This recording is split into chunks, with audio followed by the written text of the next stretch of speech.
Yang siap terima firman Allah sama-sama katakan amin. Tepuk tangan yang meriah bagi Tuhan Yesus. Please sit down. Welcome home GBI Pelita. Shalom.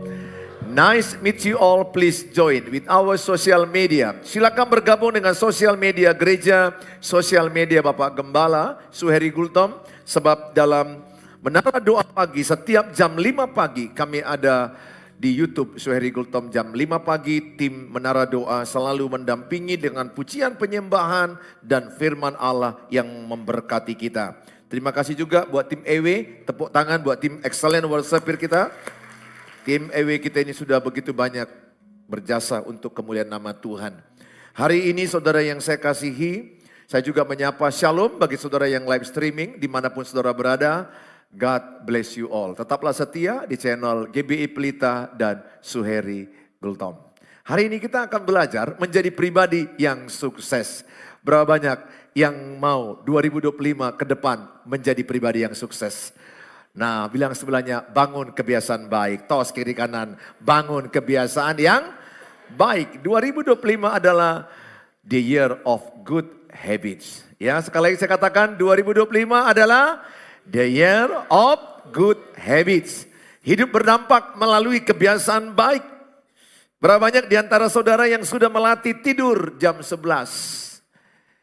Yang 11 ya, atau jam 12 ke bawah lah ya, 10, 11, 12. Oke. Yang berapa banyak yang masih tidur jam 2, jam 3? Oh, saya nggak tahu ya, kalau saudara masih tidur jam 2, jam 3, saudara pasti tidak sehat, ya. Saudara harus, kecuali karena dinas, karena pekerjaan. Mari sama-sama kita mulai malam ini, kita mulai tidur paling tidak jam 10, ya. Jam 11, supaya besok pagi bangun jam 5. Menang malam ini tidur jam 10, besok enak bangun jam 5, ya. Saya jam 10, jam 11 mata sudah pasti minta tidur. Karena itu kebiasaan. Hari ini kita belajar menjadi pribadi yang sukses. Dalam Daniel 6 ayat 1 sampai kepada ayat yang ke-12. Mari sama kita baca 1-2 ya. Darius orang Media menerima pemerintahan ketika ia berumur 62 tahun. Lebih kuat lagi, bilang sebelahnya lebih kuat lagi. Darius mengangkat 120 wakil-wakil raja atas kerajaannya. Mereka akan ditempatkan di seluruh kerajaan. Membawai mereka diangkat. Dan Daniel adalah salah satu dari ketiga orang itu. Kepada mereka lah para wakil-wakil raja harus memberi pertanggung jawab supaya raja jangan dirugikan. Maka Daniel ini melebihi para pejabat tinggi dan para wakil raja itu. Karena ia mempunyai roh yang luar biasa. Dan raja bermaksud untuk menempatkannya atas seluruh kerajaannya. Kemudian para pejabat tinggi dan wakil raja itu mencari alasan dakwaan terhadap Daniel dalam hal pemerintahan. Tetapi mereka tidak mendapat alasan apapun atau sesuatu kesalahan. Sebab ia setia dan tidak ada didapati sesuatu kelalaian atau sesuatu kesalahan padanya. Maka berkatalah orang-orang itu, kita tidak akan mendapat suatu alasan dakwaan terhadap Daniel ini, kecuali dalam hal ibadahnya kepada Allahnya. Kemudian bergegas-gegaslah para pejabat tinggi dan wakil raja itu menghadap raja serta berkata kepadanya, ya Raja Darius, kekalah hidup tuanku. Semua pejabat tinggi kerajaan ini, semua penguasa dan wakil raja, para menteri dan bupati telah mufakat. Supaya dikeluarkan kiranya suatu penetapan raja dan ditetapkan suatu larangan. Agar barang siapa yang dalam 30 hari menyampaikan permohonan kepada salah satu dewa atau manusia kecuali kepada tuanku, ya Raja, maka ia akan dilemparkan ke dalam gua singa. Oleh sebab itu ya Raja, keluarkanlah larangan itu dan buatlah suatu surat perintah yang tidak dapat diubah menurut undang-undang orang Media dan Persia yang tidak dapat dicabut kembali. Sebab itu Raja Darius membuat surat perintah dengan larangan itu. Demi didengar Daniel bahwa surat perintah itu telah dibuat, pergilah ia ke rumahnya. Dalam kamar atasnya ada tingkap-tingkap yang terbuka ke arah Yerusalem. 3 kali sehari ia berlutut, berdoa serta memuji Allahnya seperti yang biasa dilakukannya. Lalu orang-orang itu bergegas-gegas masuk dalam mendapati Daniel sedang berdoa dan bermohon kepada Allahnya. Kemudian mereka menghadap raja dan menanyakannya kepadanya tentang larangan itu. Bukankah tuanku mengeluarkan suatu larangan supaya setiap orang yang dalam 30 hari menyampaikan permohonan kepada salah satu dewa atau manusia kecuali kepada tuanku ya raja akan dilemparkan ke dalam gua singa? Jawab raja, perkara ini telah pasti menurut undang-undang orang Media dan Persia yang tidak dapat dicabut kembali. Saudara, ini adalah cerita Raja Darius memilih orang-orang hebat dari pembuangan. Orang-orang Israel di pembuangan selama 70 tahun. Di antara orang-orang buangan itu ada namanya Daniel, Sadrak, Mesak, Abednego. Mereka ini dibina 3 tahun. Mereka dilatih, ditraining. Orang-orang hebat, orang-orang pembuangan, orang-orang Israel. Orang-orang yang tidak diperhitungkan, tetapi mereka punya prestasi. Mereka punya keunggulan, mereka diangkat menjadi wakil raja 120 orang. Padahal mereka ini bukan orang-orang Persia. Raja Darius adalah raja Persia. Mereka diangkat karena prestasi. Dan di antara 120 itu ada yang diangkat 3 orang pejabat tinggi. Di antara 3 pejabat tinggi itu Daniel salah satu. Dan Daniel adalah orang yang lebih hebat di antara 3 itu. Jadi raja punya wakil raja berapa orang tadi? Ayo sama-sama, wakil raja berapa orang tadi? 120. Bilang sebelahnya, fokus. Bilang sebelahnya, fokus. Ya. Bilang sebelahnya, udah lapar kau. Bilang sebelahnya. Saudara, Raja Darius punya wakil berapa orang? 120. Dari 120 ini berapa orang lagi diangkat pejabat tinggi? 3. Salah seorang siapa? Daniel. Di antara 3 ini siapa yang paling excellent? Daniel. Daniel ini adalah orang Israel yang dibuang. Orang Yehuda yang dibuang di Babel selama 70 tahun. Jadi ibarat begini, di sampah ada emas, kira-kira begitu. Ya. Memang sampah, tapi ada emas di antara sampah itu. Daniel, Sadrak, Mesak, Abednego punya prestasi yang luar biasa. Mereka bisa menafsirkan mimpi, itu Daniel. Daniel memiliki kepintaran 10 kali lipat. Di kitab Daniel 1 ayat 10 dikatakan bahwa Daniel memiliki kepintaran 10 kali lipat daripada yang lainnya. Padahal Daniel, Sadrak, Mesak, Abednego tidak mau makan makanan raja. Mereka hanya makan sayur dan air putih. Dan ternyata mereka jauh lebih bagus badannya dan lebih pintar 10 kali lipat. Hari ini saya akan mengajak sama saudara membangun kebiasaan yang positif. Dan waktu itu di antara 120 itu ada orang-orang yang iri. Ingat ya, ada orang yang iri di sekitarmu. Kesuksesanmu tidak semua orang senang. Ada aja orang yang senang dengan kejatuhanmu. Ada orang yang menginginkan engkau putus cinta dengan pacarmu. Ada orang yang menginginkan kehancuran, kegagalanmu. Tidak semua orang tulus. Orang tulus itu sama di depan, sama di belakang. Orang bulus itu beda di depan, beda di belakang. Aku berdoa saudara orang tulus. Senang melihat orang lain maju. Bahkan lebih maju daripada dirimu engkau senang. Saya berdoa engkau menjadi pribadi senang lihat orang lebih sukses. Senang melihat orang lebih maju, lebih hebat. Kalau saya melihat gereja yang besar. Di Medan ada namanya GB Sumres. Saya kalau ke sana saya sering mendoakannya sebentar. Tuhan Yesus berkati gereja ini lebih hebat, lebih besar lagi. Semakin saya doakan, gereja ini pun makin besar. Semakin engkau senang lihat orang cantik, doakan dia. Tuhan buat dia makin lebih cantik. Lihat lama-lama kau makin cantik. Tapi kalau kau lihat orang cantik, kau doakan Tuhan buat dia jelek. Yang pertama jelek dirimu sendiri. Saudara, iri hati, Yakobus 3:16. Iri hati adalah dasar kekacauan dan egois. Pastikan 2025 di hatimu dan di hatiku tidak ada iri hati.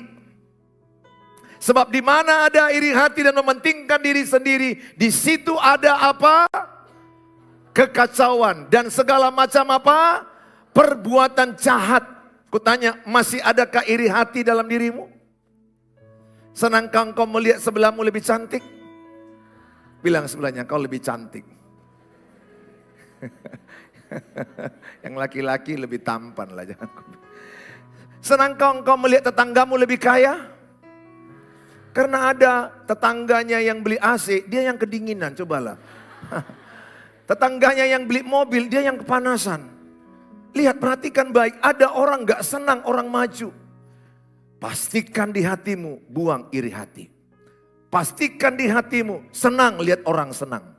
Senang lihat orang maju, senang lihat orang sukses. Karena kesuksesannya akan mengalir padamu. Pastikan dari hatimu, buang egois. Mementingkan diri sendiri, itu yang menyelamatkan pernikahanku yang di ujung perceraian. Ku matikan egoisku dalam nama Yesus. Pernikahanku sorga. Aku saksi hidup. Istriku ada di sini, tetap begitu kalimat saya. Bahwa sejak ku matikan egoisku, hubungan kami sangat indah. Aku tidak pernah minta istriku matikan egoisnya. Dulu iya. Sejak itu saya ucapkan matikan egoismu. Dia bilang, kau rupanya, wah, makin serang menyerang. Sekarang saya bilang, ku matikan egoisku. Pernikahanku sorga. Keluargaku sorga. Ku matikan egoisku dalam nama Yesus. Sejak itu, sorga di pernikahanku. Kalau egoisku masih kuat, egois dia masih kuat, neraka di pernikahanku. Egois itu artinya apa? Mementingkan diri sendiri. Merasa ingin dia yang benar, dia yang mau menang, dia yang hebat, dia yang diperhitungkan. Kalau itu ada pada dirimu, kupastikan di mana kau berada, engkau sumber kekacauan. Di diri orang egois, letakkan diri di mana, di situ kacau. Orang egois itu merusak keharmonisan tim. Merusak keharmonisan keluarga. Saudara, iri hati orang-orang di antara 120 orang itu melihat Daniel. Kenapa Daniel? Daniel kan orang Yehuda, orang Israel. Kenapa itu orang pembuangan yang diangkat, yang tidak diperhitungkan? Kenapa itu yang diangkat? Menjadi wakil raja yang memimpin banyak kerajaan Darius. Dia melintasi kerajaan Nebukadnezar, Raja Kores dan Raja Darius. Berapa kerajaan dia melintas tetap diperhitungkan. Kenapa? Karena dia punya prestasi. Karena dia berintegritas. Dan orang-orang iri hati ini mencari-cari kesalahan. Tidak ada kesalahannya. Yang ada hanya dia berdoa tekun kepada Allahnya 3 kali sehari. Mereka banyak mata-mata ikuti Daniel kemana pergi. Pagi, siang, malam, berhari, berminggu. Tidak ada kesalahan. Daniel hanya berdoa. Maka mereka minta kepada bupati, menteri, dan kepada Raja Darius. Keluarkanlah ketetapan. Siapa yang menyembah Allah lain selain menyembah raja, dihukum masuk gua singa. Maka mereka dapatkan Daniel sedang berdoa, berlutut di atas loteng yang tingkapnya terbuka ke arah Yerusalem. Mata-mata mulai datang. Dipoto.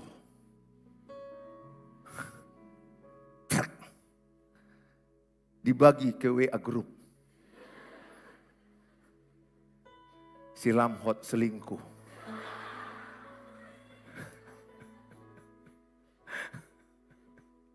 Hati-hati ya.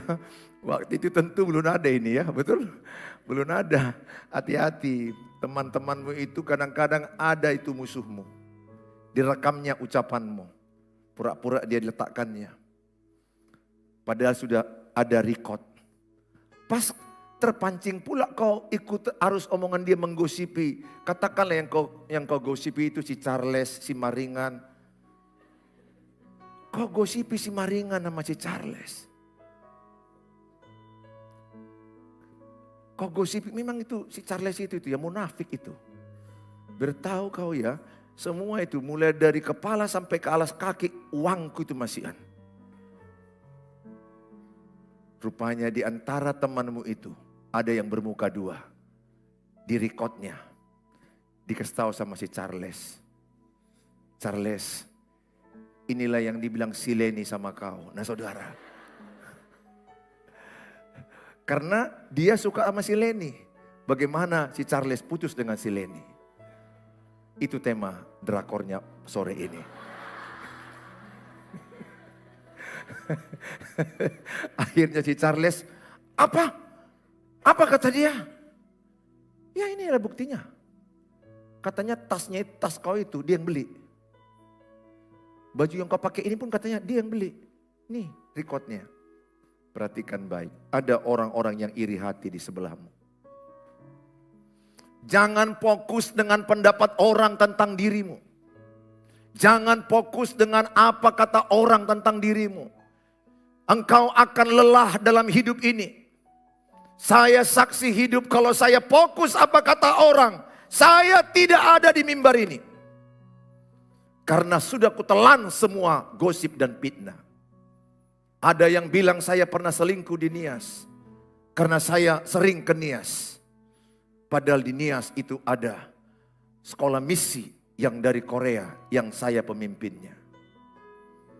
Saya punya pelayanan gereja di sana, ada 7 gereja cabang kita dari sini. Otomatis saya sering ke sana. Ada orang yang berkata saya ini munafik. Ada orang berkata saya ini khotbah pintar tapi tidak melakukan. Apapun mereka katakan, saya sudah telan. Bahkan pelayan sendiri, jemaat sendiri. Jemaat dan pelayan sendiri belum tentu tulus.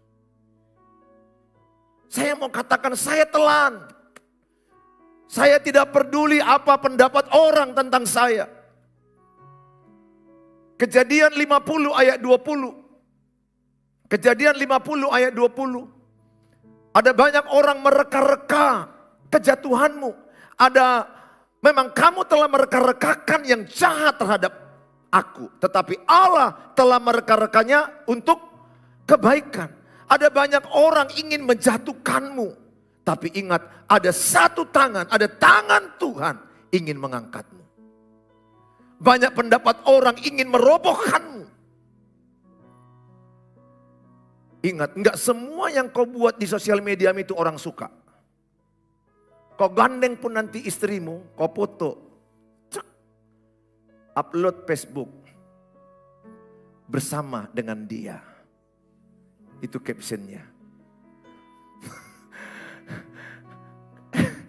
Kan bagus kan suami gandeng istri. Yang tidak bagus suami gandeng istri orang.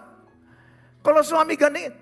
Tapi enggak semua orang di Facebook itu netizen suka lihat fotomu itu.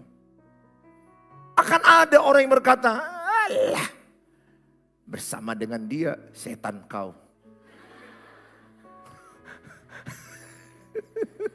Enggak semua orang. Saya foto baik-baik sama istri saya di Starbucks saya buat captionnya, me time bersama my darling.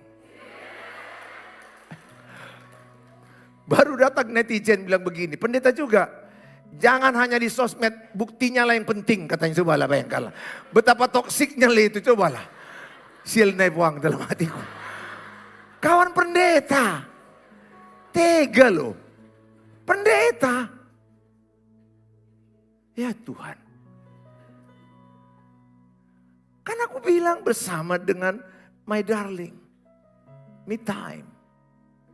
Baru dia balas dengan netizen, jangan di sosmed saja. Buktikan perbuatan. Dalam hatiku, sejak itu ku tandai dia. Dia mau merapat-rapat dengan saya. Sorry, ku bilang. Sorry. Dia terus ajak saya. Ngopi-ngopi kita Pak Gultom. Tentang pelayanan. Udah tempat dengan lain lah kau pelayanan. Nah, dengan lain lah kau ngopi-ngopi. Karena enggak semua orang tulus mengasihimu. Enggak semua orang ingin kesuksesanmu. Ada mata yang ingin kejatuhanmu. Ada orang senang mendengar kehancuranmu. Ketika engkau hancur, dia mendengar. Jadi kayak mana ceritanya? Suaminya udah lari. Padahal cerita ini hanya mereka bertengkar. Udah lari suaminya. Berapa hari tinggalkan dia? Ada 3 bulan. Lihat. Tapi ketika nanti dia mendengarkan keberhasilanmu, diam aja dia. Nah ini perhatikan. Tapi kejatuhanmu, wih panas dia. Jadi kayak mana? Jadi kayak mana? Enggak. Nah, tisu lu kau, tisu. Nah. Supaya jelas ceritamu. Dari awal dulu, dari awal. Jangan langsung intinya, kayak mana ceritanya. Jadi perempuan itu datang ke kantor suaminya. Kayak mana rupanya ceritanya? Galatia 6 ayat 4. Don't kepo. Bilang sebelahnya, don't kepo. Mau tahu aja cerita orang. Itu, baiklah tiap-tiap orang menguji pekerjaannya sendiri. Maka ia boleh bermegah melihat keadaannya sendiri. Dan bukan melihat keadaan orang lain. Jadi Galatia 6 ayat 4 intinya adalah don't kepo.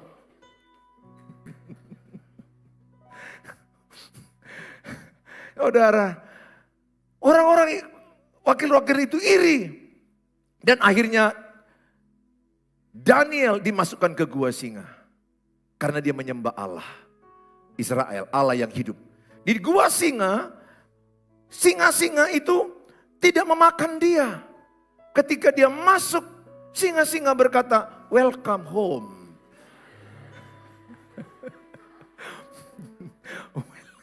Karena singa-singa itu sayang sama Daniel. Ekornya jadi kipas angin, jangan digigit. Rongit nakal, jangan menggigit dia. Nyamuk-nyamuk nakal itu rongit. Rongit bahasa Ibrani, maksudnya bahasa marga Sibarani. Ya, saudara, ekornya ya, jangan kau sentuh itu. Itu manusia Allah yang sangat takut akan Tuhan. Lihat, ketika engkau tidak fokus pendapat orang, akan ada orang membelamu. Netizen saya di TikTok, satu yang menghujat saya, 100 menghajar dia. Betul, saya hanya nonton aja. Orang udah sampai 10.000 komennya, banyak kali komennya. Mana lagi terbacaku. Tapi kulihat satu menghujat saya, langsung 100. Bram. Netizen, kalau sudah kompak bersatu, habis yang satu itu. Betul enggak? Netizen kan begitu. Kalau udah cocok dia sama pembicara, dirusai dia, maka yang lainnya serang habis. Sampai kapok dia, sampai gak muncul-muncul lagi komennya. Daniel masuk gua singa karena menyembah Allah yang hidup. Orang-orang yang berhasil di dalam hidupnya memiliki kebiasaan-kebiasaan hidup yang positif. Mereka melakukan dengan setia, mengembangkannya waktu lepas waktu. Apa saja kebiasaan hidup positif yang perlu kita lakukan?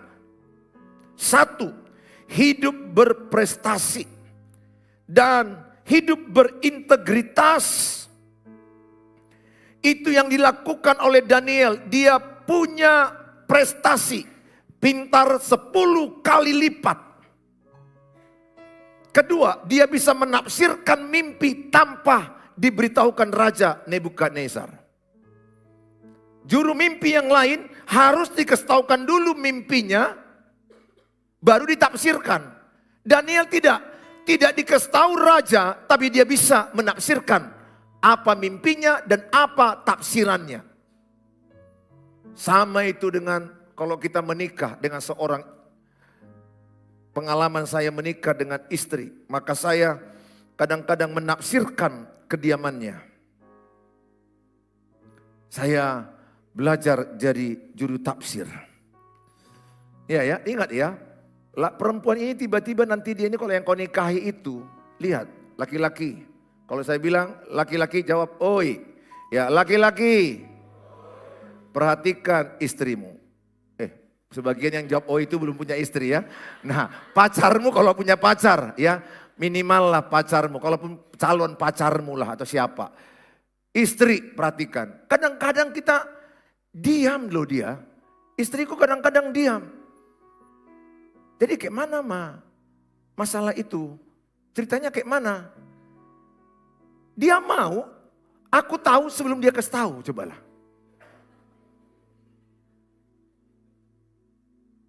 Dia bilang, perlu kuterangkan. Aku bilang, perlu kali lah. Jelas kau terangkan kayak mana. Jadi belum mengerti kau apa inti cerita kita ini. Aku bilang nanti belum mengerti, ngamuk. Aku bilang nanti aku mengerti, bohong. Perempuan ini misterius loh. Dia menyuruh kita mengerti apa yang belum dikasih taunya. Nanti kalian mengalami, yang udah menikah, betul? Yang udah menikah itu mengalami, dia diam aja. Sebenarnya apa ceritanya, Ma? Ya kau udah mengerti lah. Awak pun jadi gugup kan, kayak mana apa ya? Apa salahku? Jadi teringat dari bangun pagi, siang sampai malam. Kenapa? Salah apa? Ya kau ingat lah. Ya, makin ingat coba. Apa masalahnya? Ingat aja, ingat.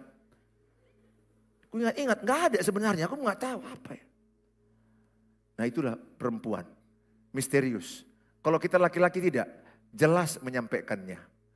Kita bilang tidak suka, tidak suka.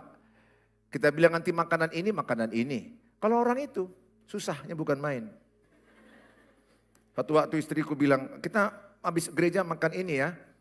Menurut papa kita makan di mana? Aku bilang ya kita makan BPK lah. Itu aja. Orang dia bertanya, ya kita jawab BPK. Pikirkan yang lain katanya. Ya gado-gado lah, gado-gado. BPK kan gado-gado kan vegetarian kan gado-gado. Nggak ada senimu gado-gado. Nggak ada senimu. Jadi pikirkan lagi yang lain. Ya udah pangsit. Semalam baru pangsit. Sekarang pangsit lagi. Dalam hatiku, ya kaulah, pilih aja. Jadi menurut mama di mana? Udah kita pergi aja makan sate Padang. Dari tadi kek kan udah selesai. Nggak penting. Nggak perlu bertengkar gara-gara itu. Itulah rumitnya perempuan ini, cobalah. Apalah salahnya langsung dibilangnya habis gereja kita makan sate Padang. Sate Maman namanya. Di Cemara Asri. Semoga dia masih hidup. Ya begitulah cobalah menikah ini. Kan harusnya kan enak. Habis ibadah Pak, kita makan sate Maman, sate Padang di Cemara Asri. Kan selesai. Tapi begitulah rumitnya perempuan ini. Banyak tafsiran yang salah-salah sama mereka. Belum lagi kalau aku terlambat waktu itu mau nonton. Saya tanya, kayak mana Ma? Jadi kita nonton udah agak telat. Sesi berikutnya lah jam 9 ada itu. Sorry lah aku telat. Tidak. Ya bagi laki-laki tidak artinya tidak jadi. Kan begitu. Aku tanya lagi, betul ya Ma kita nggak jadi nonton? Ya tidak. Agak keras itu loh, tidak. Oh ya betul ya, tidak ya. Jangan nanti marah loh kok aku nanti pergi. Mama bilang, kayak mana? Udah aku bilang tidak. Aku cek kamus besar bahasa Indonesia. Tidak artinya adalah tidak jadi. Pergilah aku ke rumah teman, pulang-pulang disalibkannya aku saudara. Rupanya bagi istri itu kata tidak, bujuk aku, rayu aku, berusahalah, lakukan sesuatu, sayangi aku, berjuanglah. Bulan depannya, ingat, masalah pernikahan itu berulang itu aja. Bulan depannya terjadi lagi mau beli baju baru. Kayak mana Ma? Jadinya beli baju baru? Enggak. Di otakku udah terekam. Bujuk aku, rayu aku, berusahalah, berjuanglah. Oh langsung ku cuci piring, ku gosok-gosok, kepel-epel. 15 menit lagi ku tanya sama dia. Jadi beli baju barumu? Nah. Jadi dengar anak-anak, cowok-cowok.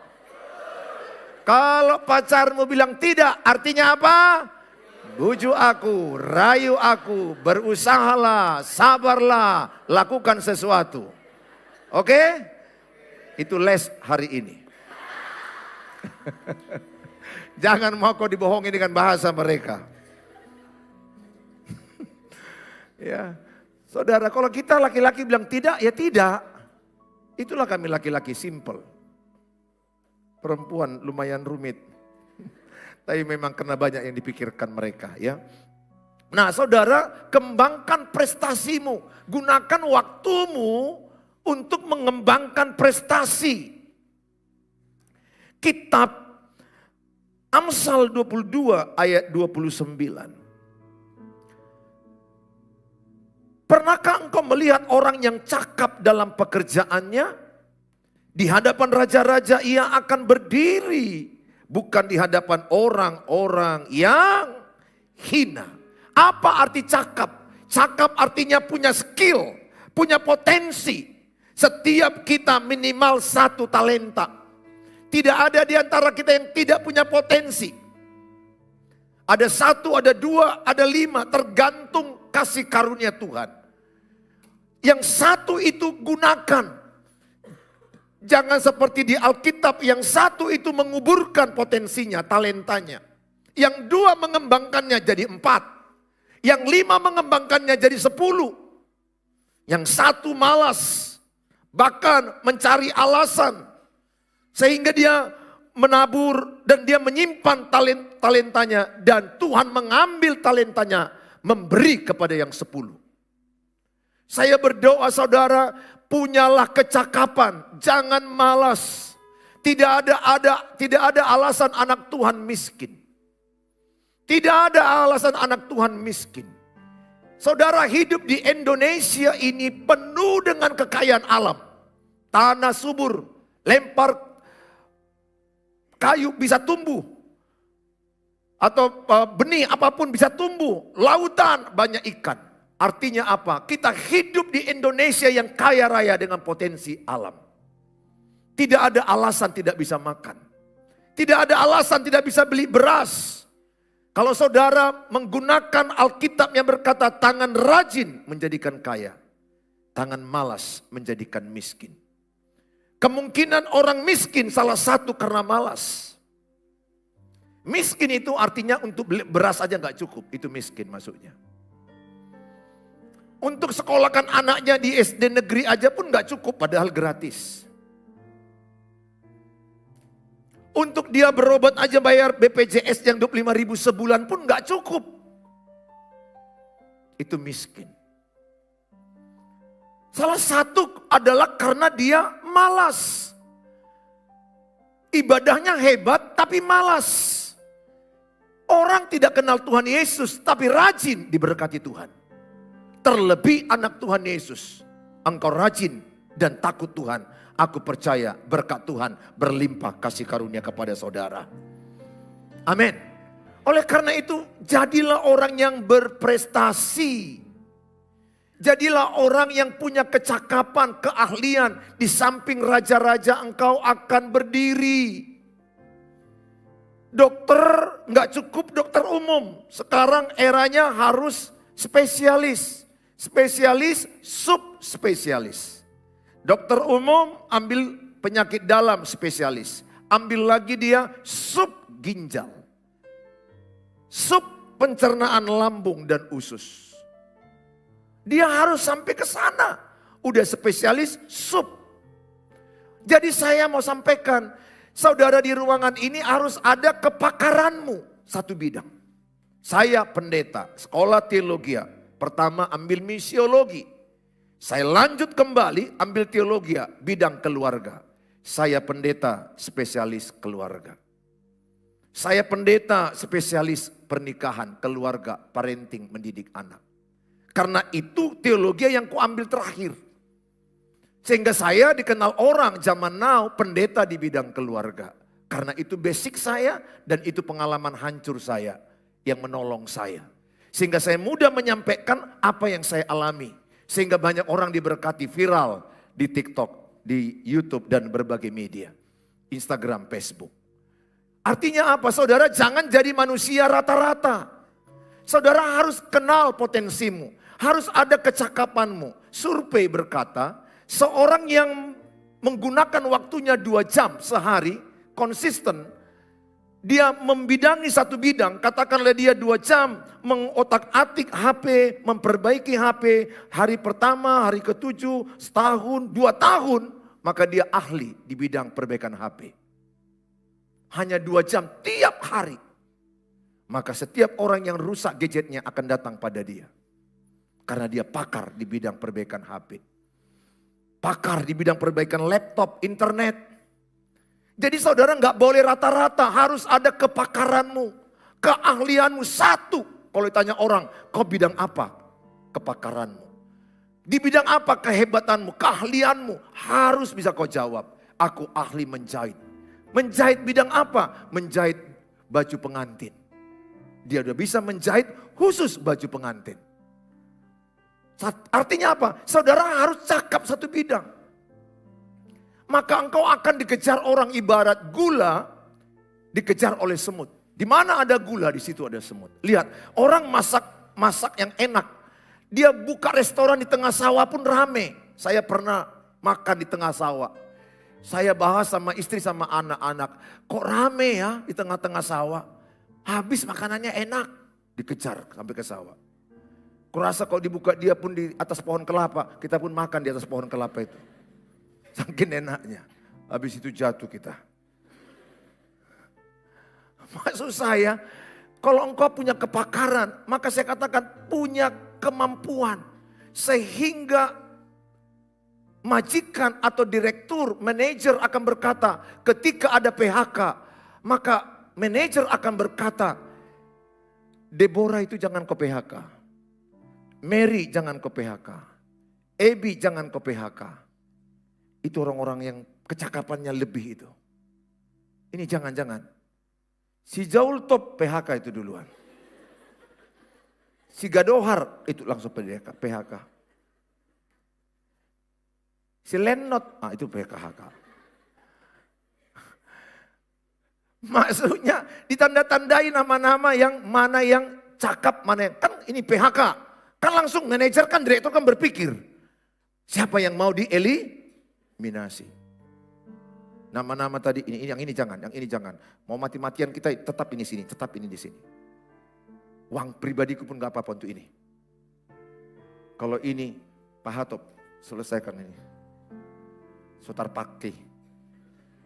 Habis pulsa deh katanya coba lah. Gak terpakai, menghabiskan pulsa aja kerjanya itu. Sikit-sikit telepon, pakai pulsa kantor. Yang telepon pun cowoknya, udah makan bang, cobalah. Saudara dengar, punya kecakapan. Kedua, engkau punya integritas.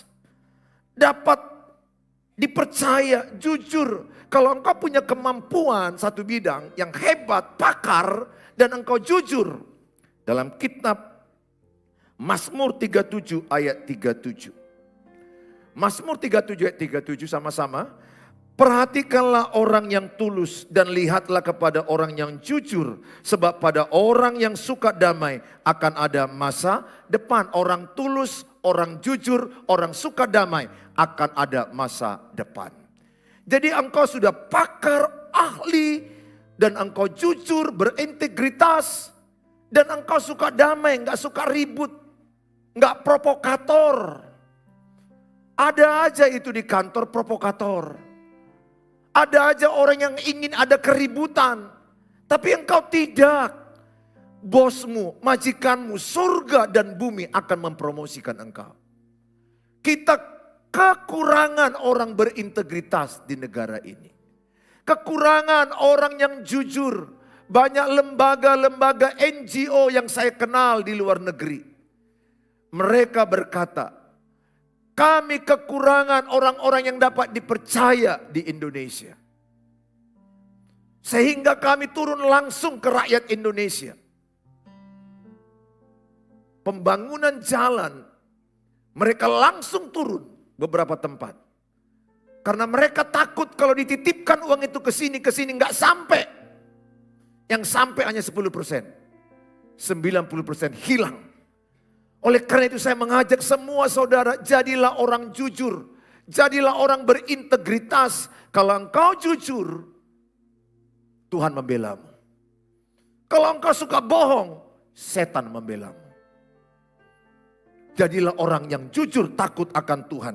Yang kedua adalah dikatakan, jadilah orang yang suka hidup beribadah.